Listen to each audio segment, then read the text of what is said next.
Shin ko kun san cewa mutane da dama suna kin tauna tafarnuwa ne ba don komai ba, kawai sai wannan warin da take da shi? Amma a gaskiya tafarnuwa tana da muhimmanci sosai a jikin mutum. Da zarar ka tauna tafarnuwa a cikin bakinka, abu na farko da tafarnuwa take fara yi shine sai ta saki wani sinadari mai suna allicin.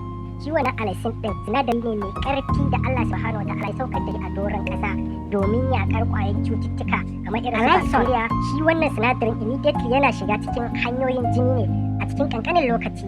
Idan ya shiga hanyoyin jini, abu na farko da yake yana fara farmakar duk wasu abubuwa da za su iya cutar da jiki, har da su ƙwayar cutar bacteria kai har shi virus din ma a karan kansa. Garkuwar jiki tana samun ƙarfi directly daga sinadarin allicin.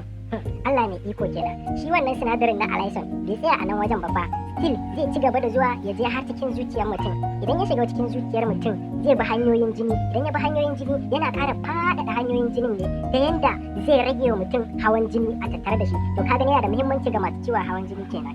A cikin hanyoyin jinin nan shi wannan sinadarin na cikin tafarnuwa da Allah ya saukar mana da shi zai ci gaba da sa wannan gudajen jini da suka tattoshe hanyoyin jini suna zuƙewa suna bi suna kwararewa suna wucewa har da su sinadarin cholesterol duk za su fita daga cikin hanyoyin jinin naka. Kai a dai takaice shi dai wannan sinadarin na allicin yana dauke da sinadaran da suke taimakawa garkuwar jiki wajen yaƙar cututtuka kamar irin su sulfur compound.